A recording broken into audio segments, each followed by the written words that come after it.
Ok, est-ce que nous pouvons lire la parole de Dieu ensemble? Je vous prie d'aller avec moi dans Genèse chapitre 31.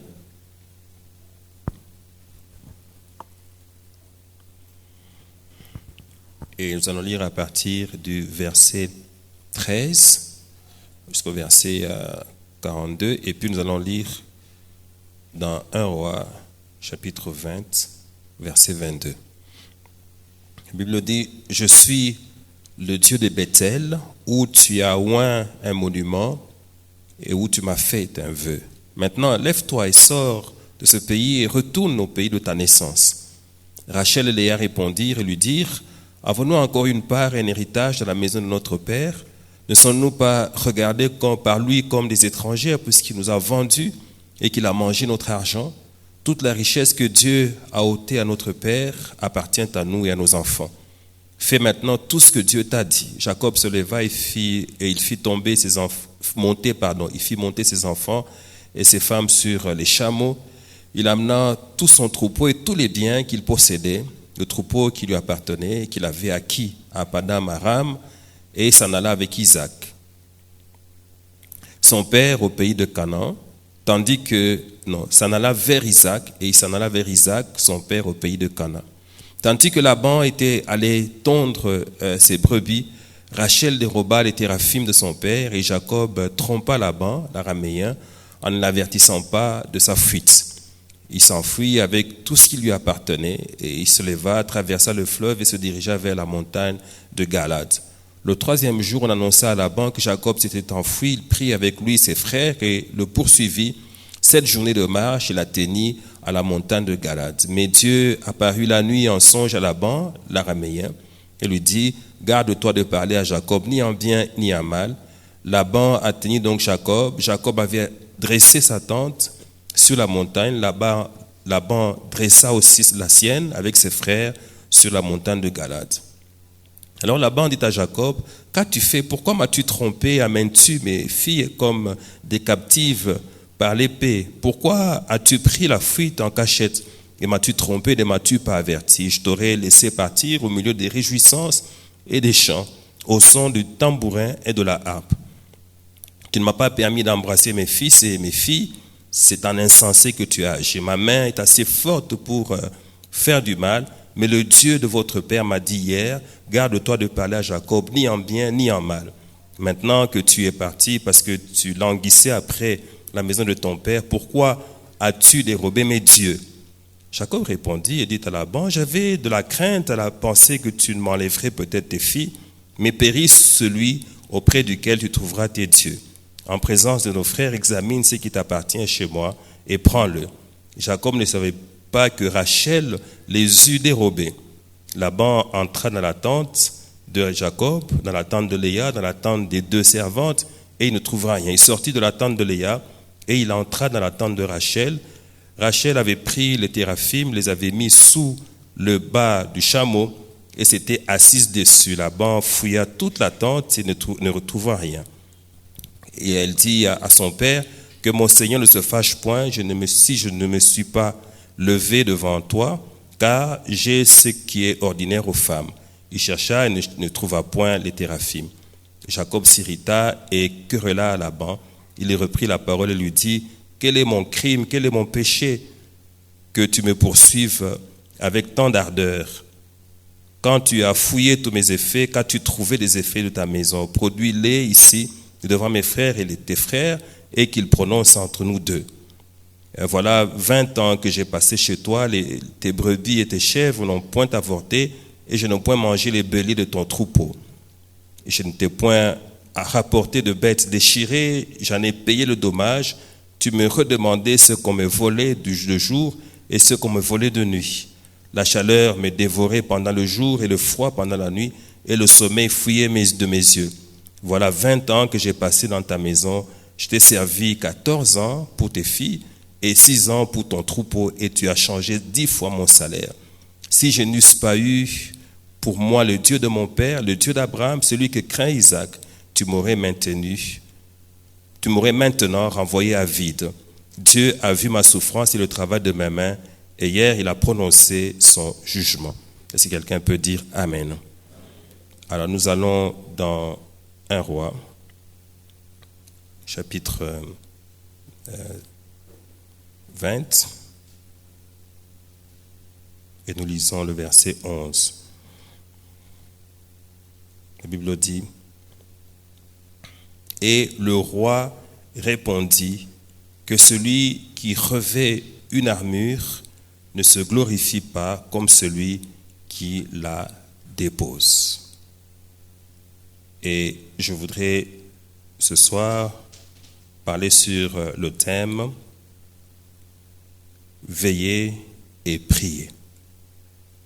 Veiller et prier. C'est tout un message que le Seigneur nous adresse ce soir, de manière à ce que nous sachions ce que nous devons faire après tout ce temps que nous avons passé en train de prier, en train de chercher la face de Dieu, en train de combattre, parce que c'est dans une action de combat que le Seigneur nous a engagés, étant donné tout ce qu'il a vu que nous étions en train de subir dans nos vies à cause de nos familles, à cause aussi du quartier dans lequel nous habitons.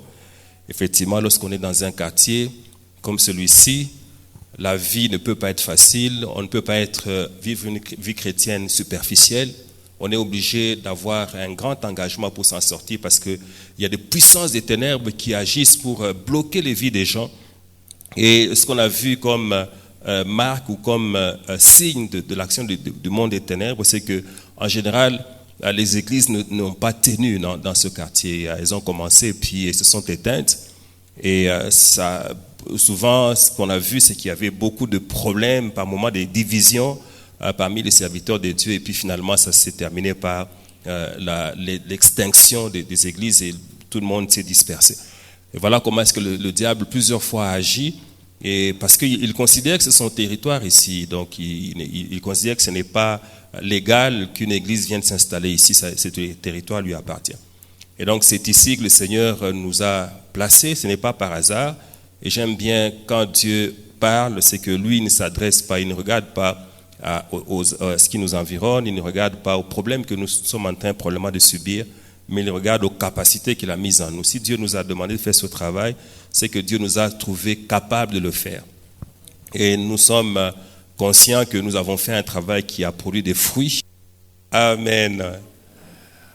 Voilà, donc j'étais en train de dire que nous sommes sur un territoire sur lequel il y a beaucoup de géants qui sont tombés. Donc nous sommes là et nous devons être conscients de ça. Ce n'est pas facile de vivre sa vie chrétienne à Lido. Ce n'est pas du tout facile. Alors au-delà de cela, il y a aussi des problèmes de nos familles. Je ne sais pas comment est-ce que vos familles sont, mais la plupart des familles africaines sont des familles à problème. Il y a beaucoup de sorcellerie en Afrique. Il y a quelqu'un qui a dit, j'ai circulé dans toute l'Afrique, j'ai vu que la sorcellerie est permanente, partout elle fait des dégâts. Mais en RDC, c'est tout à fait la sorcellerie, c'est carrément une religion. Une religion parce que vous voyez tellement d'actions de ténèbres. Et si vous n'êtes pas encore assez informé, je vous demande seulement de faire attention à ce qui se passe autour de nous. Tout ce que vous voyez là, comment est-ce que ce pays, alors qu'il a tout ce potentiel, en est arrivé là où nous sommes? Comment est-ce que ce pays ici est un pays qui fait fuir ses habitants? Tout le monde a envie d'aller à l'extérieur. Les gens ne veulent pas rester ici. Il y a même parfois des gens qui disent, mais est-ce qu'on ne peut pas seulement vendre ce pays, on se partage l'argent? Comme ça, après cela, on va voir ce qu'on va faire chacun. Donc il y a parfois des pensées comme ça, c'est que le pays nous a dégoûtés. Il a dégoûté plusieurs personnes. Et tout ça, je vais vous dire une chose, peut-être que vous ne vous rendez pas compte, l'une des raisons, c'est l'action puissante de la sorcellerie qui travaille pour que tout ne marche pas. Et cette sorcellerie, elle est au niveau le plus bas, mais elle est montée jusqu'au niveau le plus haut. Alors vous voyez tout ce que nous voyons dans la politique, toutes ces intrigues, ces magouilles, ces meurtres, ces assassinats, tout ça, ce sont les fruits de la sorcellerie. Donc les gens ont des cœurs qui sont abîmés et sont en train, ça fait même plaisir à certains de faire du mal. Donc c'est comme ça que la sorcellerie a pris possession de ce pays. Et tant qu'on ne lutte pas contre la sorcellerie, il n'y a rien de bon qu'on puisse faire. On peut avoir des bonnes idées, on peut avoir des bons projets. Et les bons projets, ce n'est pas ce qui a manqué. Quelqu'un un jour disait, mais vous savez que si ce sont les diplômes qui devaient rendre un pays prospère, le Congo serait parmi les pays les plus prospères. Vous avez ici des gens qui ont 5 doctorats, 10 doctorats. 10, j'exagère peut-être. Mais il y en a qui en ont 2, qui en cherchent encore davantage. On attend des docteurs, docteurs en ceci, docteurs en cela. Et ça fait plaisir en fait à tous ces gens-là de s'afficher docteur. Mais qu'est-ce que ça produit par rapport à la marche du pays? Négatif. Ce sont les mêmes qui ont des diplômes, qui font des choses, qui font que le pays ne marche pas. Et comme si cela n'était pas suffisant, même les sorciers externes aussi se sont mêlés à ça. C'est comme ça que le pays est comme bloqué. Heureusement que nous sommes en train de voir comment le Seigneur a réveillé son Église pour qu'elle se prenne en charge, pour qu'elle travaille pour libérer ce pays. C'est cela qui justifie toutes ces prières de combat que nous menons. Parfois, les gens qui nous regardent, qui disent « Ah, mais ces gens, ils n'ont rien à faire, comment est-ce qu'ils prient comme ça ?» Nous, si nous ne prions pas comme ça, nous sommes foutus. Nous avons besoin de prier comme ça parce que la sorcellerie, elle est là et elle est à l'œuvre. Elle a bloqué le destin des gens. Il y a des gens avec des intelligences extraordinaires. Vous allez voir quelqu'un qui est éminemment intelligent. Lorsqu'il parle, vous êtes admiratif parce qu'il connaît la matière. Mais il ne va nulle part. Il est là, il tourne en rond. Et toute sa famille est disloquée. Et lui-même, après un temps, vous voyez que lorsqu'il commence à prendre de l'âge, il n'y a pas grand-chose qu'il puisse avoir en main pour être fort dans les temps ou avoir tout ce qu'il faut dans ces vieux jours.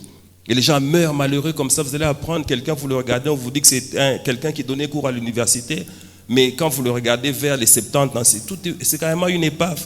La personne est là comme un malade et tout, parce que tout ça, ça n'a pas permis à ce que la personne puisse prospérer, toute cette intelligence-là, parce que l'environnement est mauvais. Et si tu ne t'occupes pas de ton environnement, sache une chose, c'est que tu ne peux pas échapper à ce que l'environnement va faire sur toi. Et il y en a qui sont victimes de l'environnement. Et Dieu a voulu que nous ne soyons pas victimes de l'environnement, que nous soyons plutôt acteurs du changement. Et c'est dans ça que Dieu nous a engagés. Et nous sommes battus pendant 7 jours, et Dieu lui-même nous donne des témoignages. C'est vrai que comme on n'a pas de témoignages des sorciers, nous ne savons pas en détail ce qui s'est passé là-bas. Mais Dieu nous dit que nous avons eu la victoire et nous proclamons la victoire. Alors Dieu, lorsqu'il voit ce qui s'est passé, c'est sûr qu'il y en a qui vont commencer à voir que les choses vont commencer à s'ouvrir, que ça va être plus facile pour eux d'obtenir ceci ou cela, que la marche va être plus facile. Il y en a qui vont se rendre compte de manière pratique de cela. Alors le danger, c'est qu'on oublie après cela que le combat ne s'arrête pas. Le diable, lorsque vous l'avez battu une fois, il ne s'arrête pas là en disant « on m'a battu, c'est fini ». Le diable revient toujours pour essayer encore de mener une nouvelle guerre, une nouvelle bataille, pardon.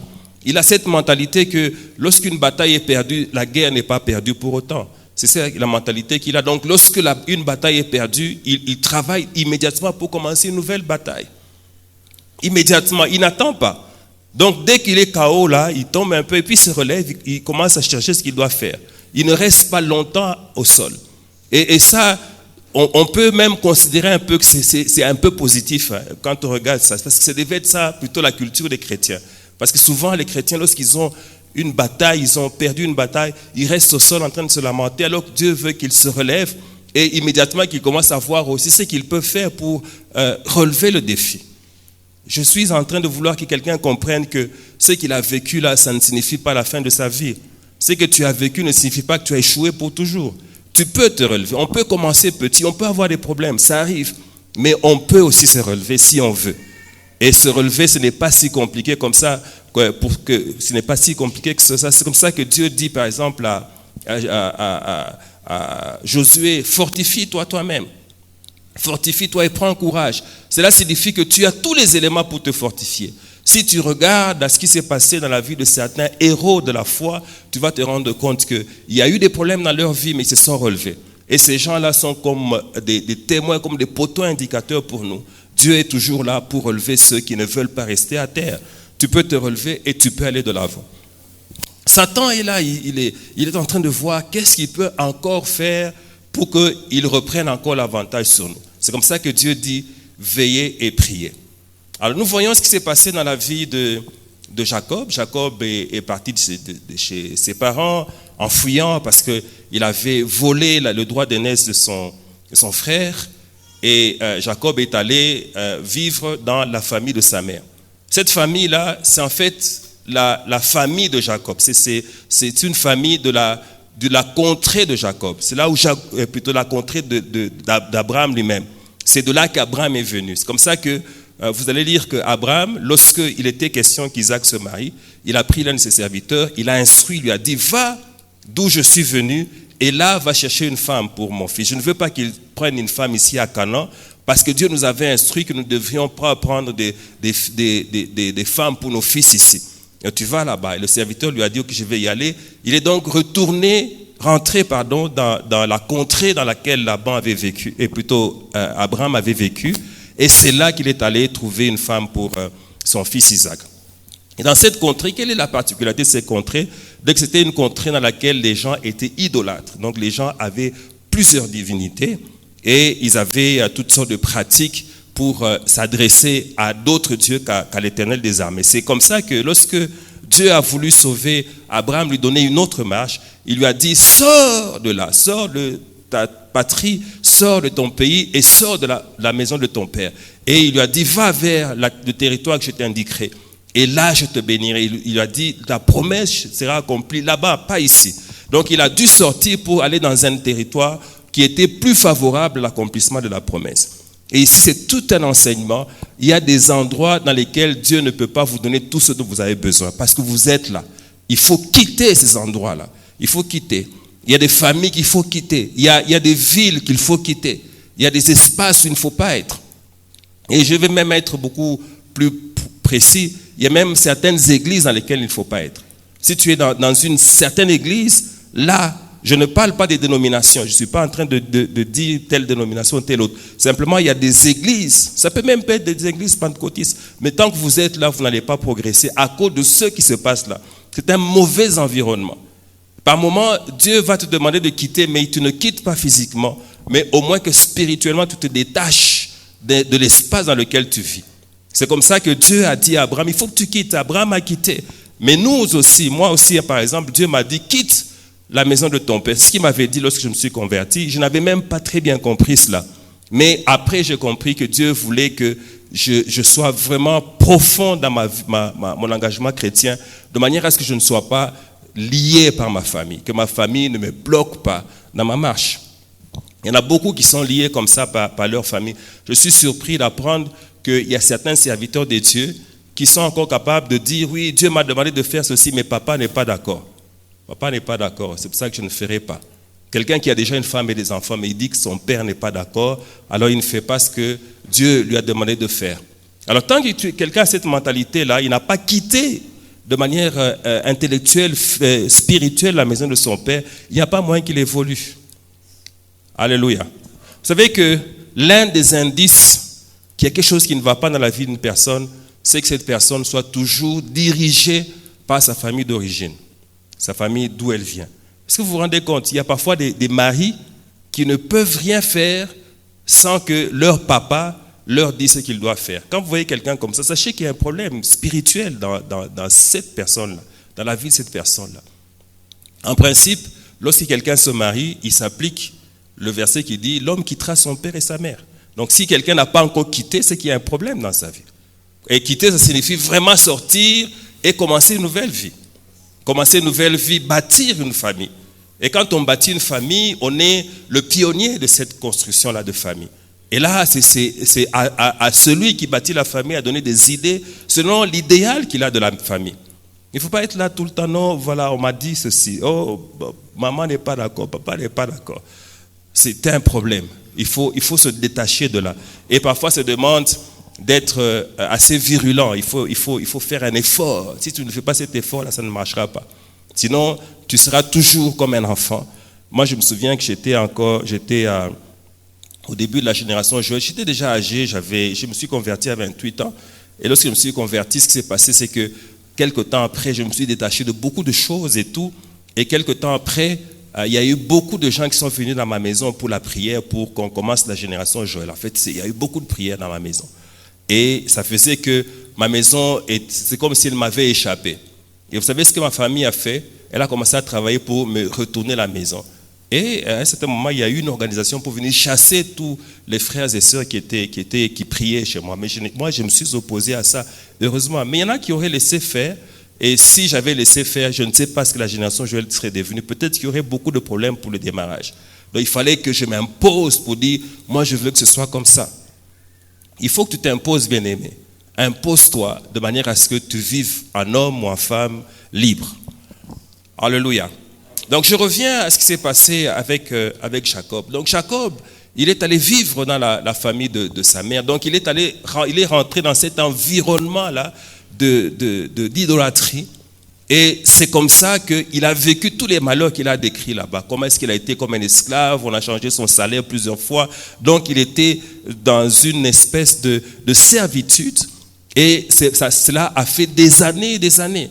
Et pendant 20 ans, il était dans la servitude. Vous savez, bien aimé, si vous êtes dans un certain environnement dans lequel règne une puissance occulte, vous allez dans une servitude. Et si vous ne vous dégagez pas de là, la servitude continuera, même si vous êtes converti. Il y a beaucoup de chrétiens qui vivent simplement de la servitude. Et l'un des indices que vous pouvez avoir pour savoir que vous êtes dans une servitude, c'est que malgré que vous êtes marié, vous avez des enfants, vous avez quitté la maison de vos parents il y a déjà beaucoup d'années, vous avez toujours des rêves que vous êtes dans la maison de vos parents. Il y en a qui rêvent toujours comme ça, qui sont là, et parfois même ils rêvent qu'ils sont dans la maison de leurs parents, en train même d'aller à l'école. Et ce sont donc leurs parents qui continuent à leur payer le minerval. Si tu rêves des choses comme ça, bien-aimé, c'est que sache que tu es encore sous servitude. Tu n'es pas encore libéré. C'est que tu vois là, il ne faut pas dire non, je rêve seulement. Non, ce sont des indications de la part de Dieu qu'il y a des choses sur lesquelles vous devez travailler. Il faut vous libérer. Alléluia. C'est comme ça que j'ai aimé la manière dont la prière a été conduite. C'est vrai qu'on est venu pour le quartier, mais nous avons eu beaucoup de prières pour que nous puissions nous libérer des puissances de la sorcellerie de nos familles. Alors, Jacob, après un temps, 20 ans, je dis un temps, c'est un long temps en fait, il a fait 20 ans comme ça.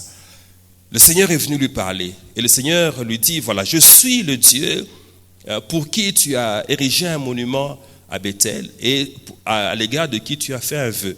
J'ai aimé cette façon de Dieu de se présenter. Dieu ne s'est pas présenté comme le Dieu qui a fait des miracles, qui a fait sortir Israël de l'Égypte et tout ça. Il se présente comme étant le Dieu de Jacob là et lui dit, je suis le Dieu à qui toi tu as fait des choses.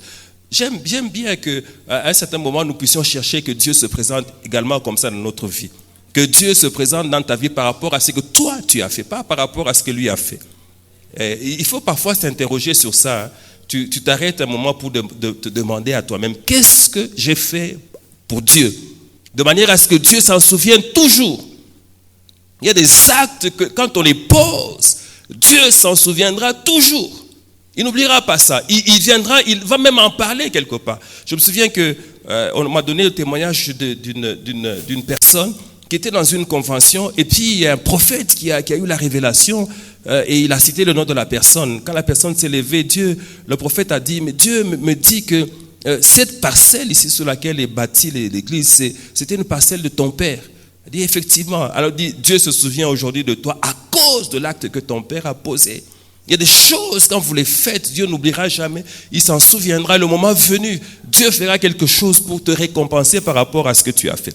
Dieu n'oublie pas. Nous disons que nous n'oublions aucun de ses bienfaits. Mais je vais te dire une chose, que Dieu non plus n'oublie pas tes bienfaits. Il n'oubliera pas. Et il va faire du bien. S'il ne te fait pas de bien à toi, il fera même à tes enfants.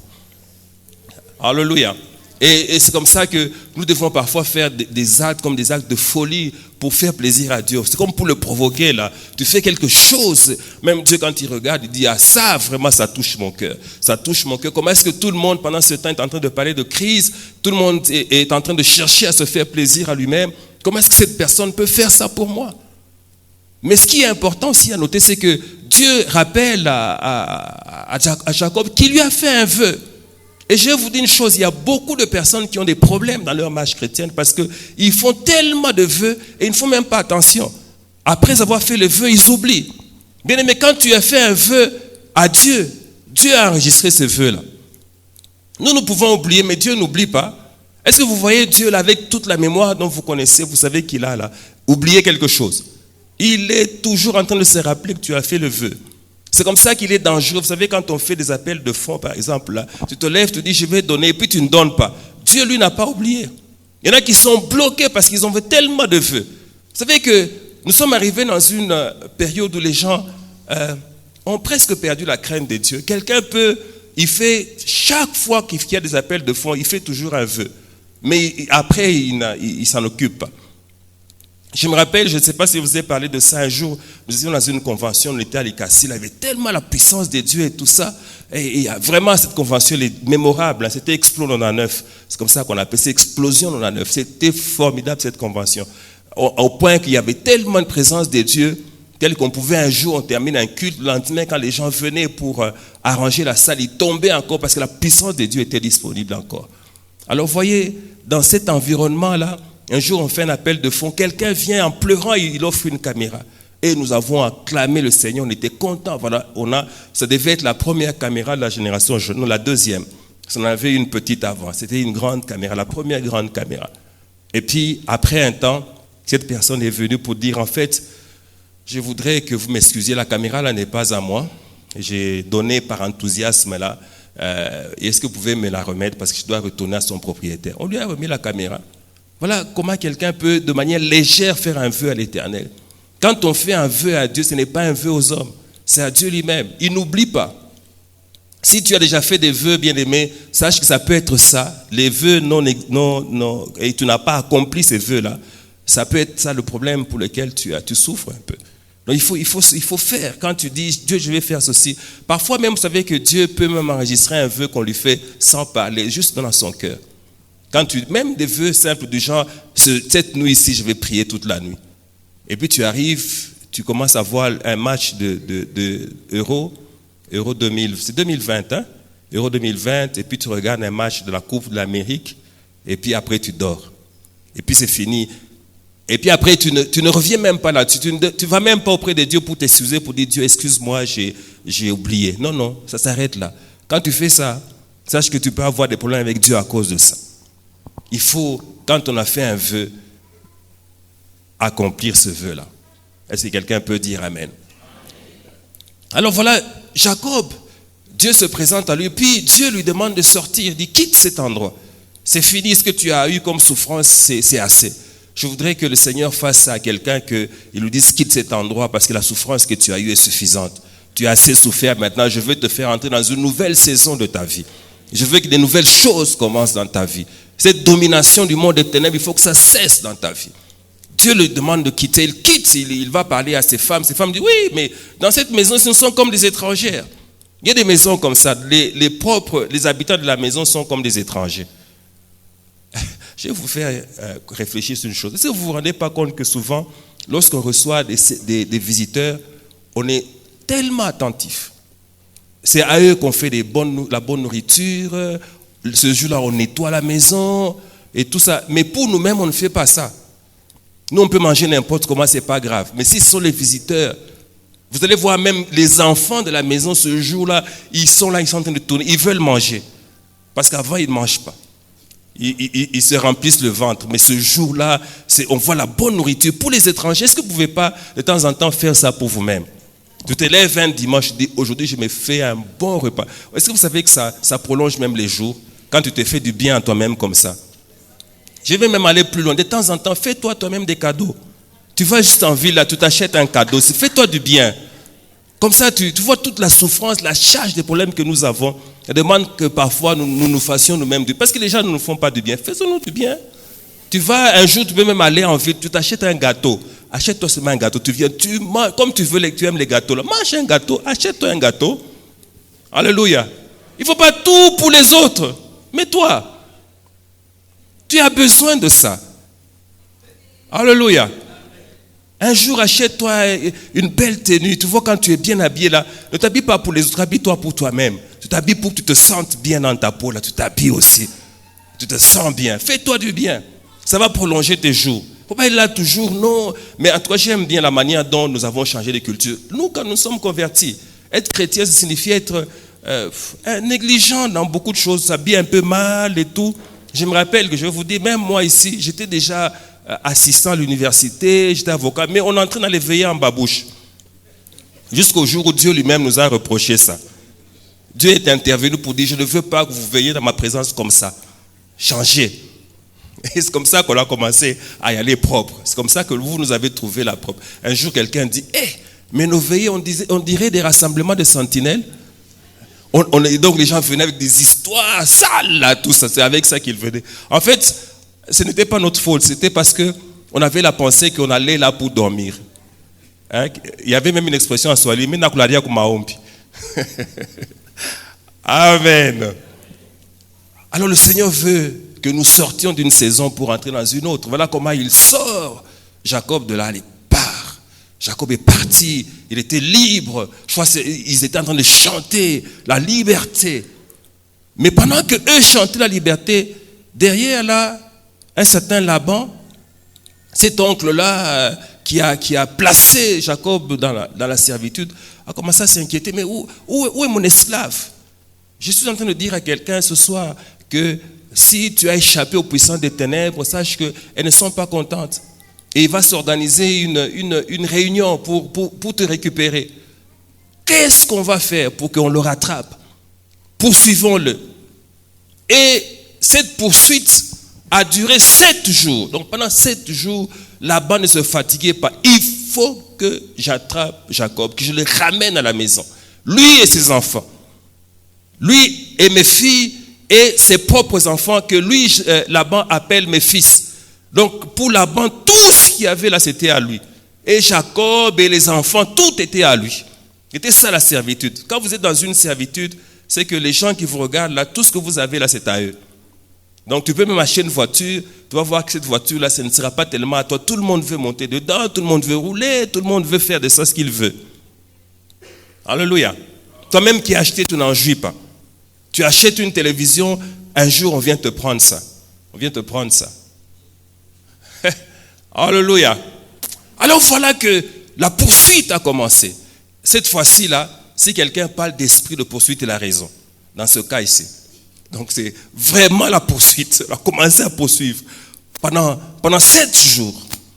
Heureusement pour Jacob, c'est que Dieu était dans cette affaire. Et ça, c'est ça la grâce que nous avons, c'est que c'est Dieu qui a commencé et Dieu est avec nous pour la suite des choses. Donc il ne va pas nous abandonner en cours de route, il va nous aider pour que nous allions le plus loin possible. Il va nous aider pour que nous allions, que nous soyons hors d'accès de puissances qui sont en train de nous pourchasser. Mais pour que nous puissions aller le plus loin possible, il faut continuer à marcher. Il ne faut pas s'arrêter. Alors ces forces ont commencé à poursuivre Laban et ses frères. Mais Dieu intervient avant qu'ils ne puissent les atteindre.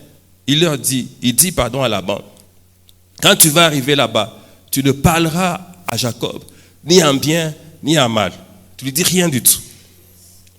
Et il arrive là, il n'a plus de force. Parce que Dieu a parlé. Dieu peut parler de manière à ce que tes ennemis soient complètement dépouillés. Oui, Dieu peut même parler aussi à tes ennemis. Je veux que Dieu parle à l'ennemi de quelqu'un ce soir au nom de Jésus. Que Dieu parle à ceux qui te poursuivent au nom de Jésus. Que Dieu leur apparaisse même, qu'ils soient effrayés, qu'ils arrêtent ce qu'ils ont entrepris au nom de Jésus. Pour que tu vives ta liberté complète. Donc, Laban était terrorisé par Dieu. Et c'est dans cet état-là qu'il arrive devant Jacob. Il ne sait rien faire. Mais il a quand même un motif. Quelque chose qui lui appartient dans la famille de Jacob. Il dit, vous avez pris mes téraphimes. Les téraphimes, ce sont les statuettes qui représentent des petites divinités. Des petites divinités. Donc, parfois, les gens ont ça pour se protéger. Vous savez, quand vous avez dans une maison beaucoup trop de statuettes, c'est très suspect. Très suspect. Une maison, il y a des images, beaucoup d'images bizarres, c'est suspect. Alors parfois, ce sont des choses qui ne sont pas des statuettes, mais ça peut être juste des biens qui ont une valeur spirituelle. Parfois, on a été à tel endroit et on s'est fait offrir ça comme un cadeau. Comme un cadeau, on a ramené dans sa maison. Si vous voyez que depuis que vous avez amené telle chose, il y a un problème dans la maison, comme une atmosphère d'attaque, une atmosphère démoniaque, ça signifie que cette chose-là, il faut la jeter dehors. Il faut la jeter dehors. Moi, il y a un tableau que j'ai sorti de ma maison, parce qu'un jour, j'ai eu un songe. Je m'avais offert ce cadeau-là à mon anniversaire. Mais j'ai eu un songe qu'il y avait des oiseaux qui sortaient de ce tableau-là. Alors j'ai compris, donc les petits oiseaux que je voyais là, ça vole. C'est comme ça que le lendemain, j'ai enlevé ce tableau-là. Donc c'était une porte que le monde des ténèbres a placée dans ma maison. Donc il y a parfois des choses, fais attention, parfois ce sont des bijoux. Moi qui fais la délivrance, parfois je vois des personnes, leur problème commence avec les bijoux. avec les bijoux. Faites attention, si vous recevez des cadeaux, ayez l'habitude de prier et même de oindre ces cadeaux-là. Oignez-les pour que tout ce qui peut y avoir comme piège disparaisse, de manière à ce que vous puissiez en jouir réellement. Alléluia. Parfois nous prenons, même parfois les choses que nous achetons en ville, parfois même ça peut être des appareils. Priez toujours. Quand vous achetez une chose, vous ne savez pas, le monde est pollué aujourd'hui. Le monde est pollué, tellement de mauvaises choses. Donc priez pour tout ce que vous achetez, même les habits, que tous les habits intimes, en tout cas quand vous achetez des habits intimes, priez sur ça. Demandez à ce que Dieu les sanctifie, parce que vous ne savez pas, il y a beaucoup de choses que le diable fait pour piéger les vies des gens. Alléluia. Et surtout si ce sont les habits usagés, ça, priez 2 fois. Ça, priez 2 fois, parce que vous ne savez pas qui a porté ça avant vous. Priez 2 fois. Alors donc, il y avait quand même ça, dans la présence de cette affaire, là, le téraphim, là, que Rachel avait volé. Et vous savez, quand vous avez quelque chose du diable dans votre maison, parfois même les paroles que vous pouvez prononcer comme ça, de manière tout à fait innocente, ça peut avoir un effet puissant. Ça fait un effet puissant. Vous savez, je vous ai dit l'autre fois que la sorcellerie, c'est quoi? C'est simplement, il y a un autel et il y a des paroles qui sont prononcées. Un peu comme je fais ici. Quand il y a la chair qui est là, je parle, je vous bénis. La sorcellerie, c'est l'inverse. Il y a un autel et on maudit les gens. C'est comme ça que la sorcellerie fonctionne. Alors, ces téraphim-là, qui étaient là, étaient comme des autels du diable. Et comme il y a une parole qui a été prononcée, cette parole a eu un effet. Jacob a dit que périsse celui qui a appris ces choses-là. Cette parole-là, un jour, elle s'est accomplie dans la vie de Rachel. C'est comme ça que Rachel, à la porte de Bethléem, elle est décédée. Elle est morte, elle a donné naissance à un enfant et elle est passée, elle est morte. Parce qu'il y a eu cette parole-là. Et cette parole-là a tiré sa puissance dans la présence de ce téraphim qui était là. Je voudrais dire à quelqu'un, nous sommes en train d'aller loin, mais ne prenons rien du diable. Oui. S'il y a des choses, tu sais que ça ne doit pas être dans ta vie, il faut t'en débarrasser totalement. Ne pars pas avec ces choses. Ça va te tuer si tu continues avec ça. Oui, une relation qui n'est pas bonne, on ne continue pas cette relation après une prière comme celle qu'on a faite. Une chose qui n'est pas bonne, qu'on a acquise dans des conditions floues, il ne faut pas continuer avec ça. Tu vois, si quelqu'un là qui a une vie bizarre t'a offert un téléphone là, ce téléphone là, c'est le temps de le jeter maintenant. Il faut te débarrasser de ça. Parce que quelqu'un peut te donner un téléphone pour te contrôler. Quelqu'un peut te donner un bien pour te contrôler. Il te contrôle avec ça. Même si après tu dis non, c'est fini entre nous. Mais cette relation continue à travers le bien qu'il t'a offert. Vous savez, si tu as reçu un cadeau d'un Daddy Sugar. C'est Daddy Sugar ou Sugar Daddy?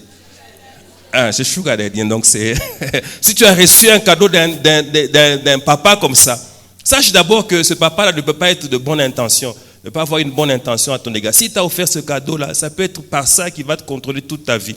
Il peut même t'empêcher de te marier.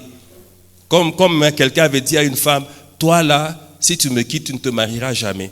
J'ai dû faire la délivrance de cette femme-là pour qu'elle se marie. J'ai dû faire la délivrance. Ces paroles étaient puissantes, ça touchait sa vie. Parce que c'était dans le péché que cette parole a été prononcée. Si tu as une chose de quelqu'un qui t'a offert cette chose, et que toi-même tu ne sais même pas témoigner que c'est elle qui m'a donné ça. Si tu as une telle chose, il faut t'en débarrasser. Débarrasse-toi de ça. D'une manière ou d'une autre, trouve un moyen pour que ça ne soit plus dans ta vie, pour que tu sois libre. Mais Rachel a caché ça. Elle a cru que c'était un petit jeu. Et puis finalement, la mort l'a frappée.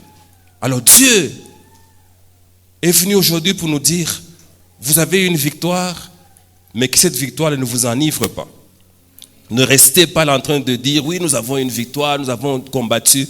C'est le temps de se lever, de continuer la marche. Mais cette marche-là, nous ne devons pas la mener n'importe quel comment. C'est comme ça que la Bible nous dit que celui qui revêt l'armure ne se glorifie pas comme celui qui la dépose. Quand tu revêts l'armure, c'est que le combat a commencé. Quand tu revêts l'armure, c'est qu'il y a encore des batailles que tu dois mener. Alors ne dépose pas l'armure, ne sois pas armé avec cette armure-là, faisant comme si la guerre était finie. Vous savez, tu ne peux pas être avec ton armure là, tu es là en train d'aller boire, en train de faire tout ce que tu veux. C'est le moment de déposer tout ce que tu as comme pensée qui peut t'amener à mener une vie n'importe laquelle. Mais tu déposes ces pensées-là, mais tu restes avec ton armure pour te battre. Parce que la bataille continue. Jésus, lorsque le diable l'a tenté, La Bible nous dit aussi que le diable, lorsque Jésus lui a fait ces réponses-là, il est parti attendant un moment favorable. Le diable attendra un moment favorable. Et ce qui peut faire en sorte qu'il nous atteigne, c'est que nous ne soyons pas attentifs à notre armure. Je suis allé dans Éphésiens chapitre 6 lire ce qui est écrit dans la version Parole vivante. J'ai beaucoup aimé ça. Je voudrais que nous lisions ça ensemble. Ça va nous permettre de comprendre un certain nombre de choses beaucoup plus profondément. Et c'est par là que je vais finir, étant donné le temps. Je pouvais encore parler beaucoup là-dessus parce qu'il y a beaucoup de choses à dire. Mais nous allons lire sans beaucoup de commentaires. De temps en temps, on peut jeter un petit commentaire comme ça. Mais on va surtout lire. Alors voilà ce que la Bible dit dans Éphésiens chapitre 6, à partir du verset 10e, dans la version Parole vivante. Alors la Bible dit, pour conclure, devenez des chrétiens forts. J'ai aimé ça, parce que cela signifie qu'il y a des chrétiens faibles. Devenez des chrétiens forts, non par vous-même, mais en puisant vos forces dans les ressources infinies et la puissance du Seigneur. C'est dans la communion avec lui que vous trouverez votre énergie. Ne perds pas la communion avec le Seigneur. Ne sois pas distrait, ne va pas vers des choses qui vont te déconnecter de Dieu. Couvrez-vous entièrement de l'armure complète que Dieu vous offre, afin de pouvoir tenir ferme contre toutes les ruses de guerre du diable. Les ruses de guerre du diable. Car ce n'est pas seulement de notre combat à nous qu'il s'agit. Nous n'avons pas à lutter uniquement contre notre nature terrestre, ni contre de simples ennemis mortels. J'ai aimé ici, la guerre, c'est parfois contre notre propre nature terrestre. Contre toi-même. La guerre, il faut mener aussi la guerre contre toutes ces choses qui sont dans ta chair, qui t'amènent, qui ont tendance à t'éloigner de Dieu.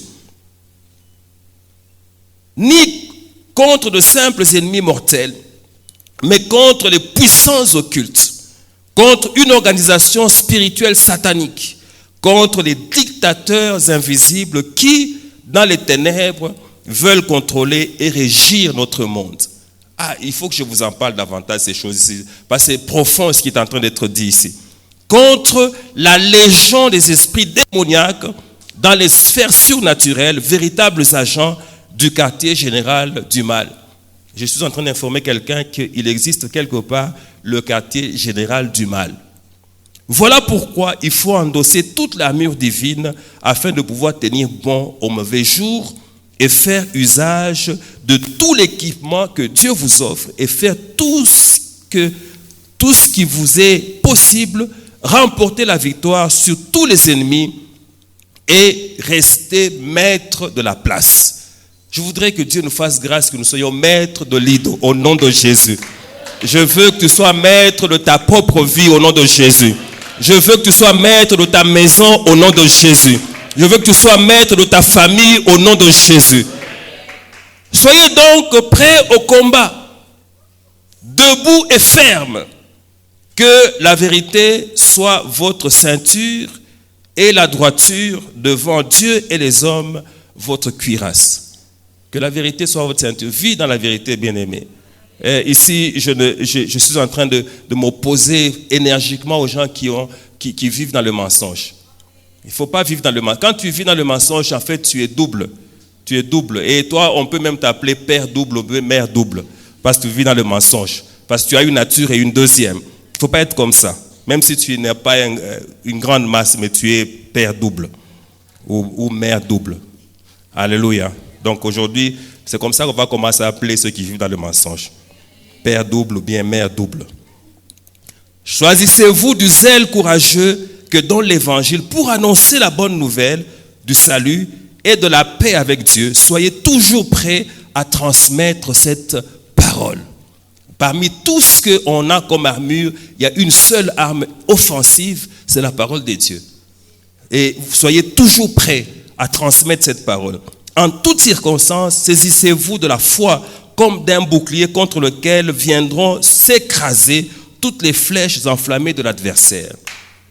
Prenez le casque du salut ainsi que l'épée de l'esprit, c'est-à-dire la parole et les promesses de Dieu. J'ai aimé ça. Ce n'est pas seulement la parole.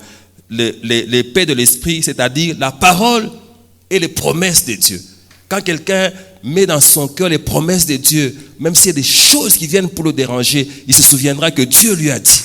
Non, Dieu m'a dit que je ne mourrai pas, que je vivrai, que j'annoncerai ses œuvres. C'est pour cela que malgré ce qui vient, moi je vais vivre.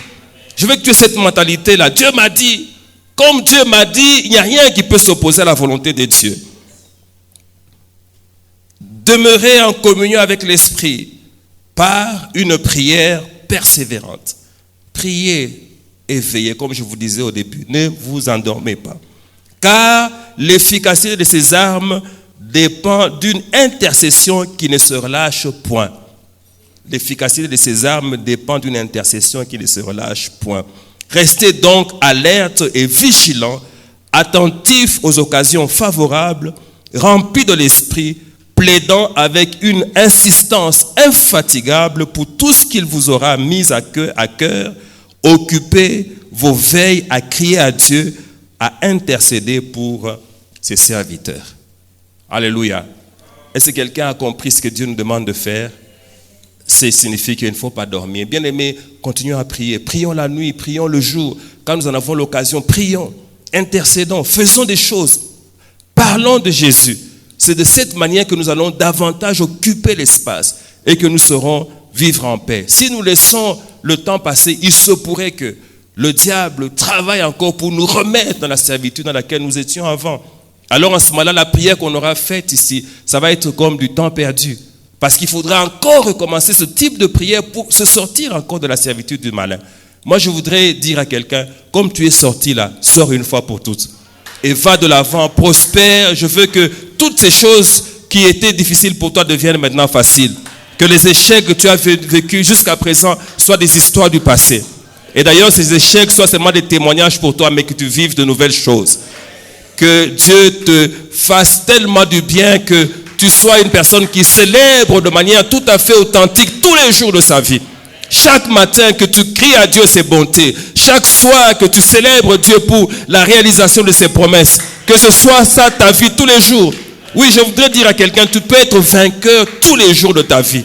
Tous les jours sortir avec un trophée et dire Seigneur, j'ai obtenu aujourd'hui ça. Et demain, je vais encore obtenir quelque chose. Tu vas encore me donner quelque chose de nouveau. Demain, tu viens encore avec un témoignage. Après-demain, encore un témoignage. Dieu est capable de faire ça dans ta vie. Et c'est ce qu'il veut. Dieu, il est comme parfois on peut comparer à nous les pères biologiques. Nous voulons que nos enfants prospèrent. Nous voulons que nos enfants soient dans la joie. Nous voulons les meilleures études pour nos enfants. Nous voulons donner tout ce que nos enfants peuvent obtenir pour avoir la joie. Dieu aussi est comme ça. Il veut que tu sois dans la joie. C'est pour cela que Dieu va réjouir les cœurs de plusieurs. Oh, j'ai béni le Seigneur pour les choses qu'il est en train d'accomplir. J'ai béni Dieu pour ta vie à toi. J'ai béni Dieu pour le témoignage de ta vie. J'ai béni Dieu pour ta vie qui commence à briller. Tu commences à briller à partir de maintenant. Parce que le Seigneur a commencé une nouvelle saison avec toi. Une saison de victoire. Une saison de supériorité sur tes ennemis. Maintenant, tu vas occuper correctement ton territoire. Maintenant, tu vas voir clair dans ta vie. Oui, tu vas être maintenant non seulement béni, mais une bénédiction pour les autres. Oui, tu vas commencer aussi à faire du bien aux gens. Toi aussi, ton nom sera grand. Alléluia. Est-ce que quelqu'un peut commencer à dire merci à Dieu? Dis merci à Dieu. Célèbre ce Seigneur-là. Dis-lui quelque chose.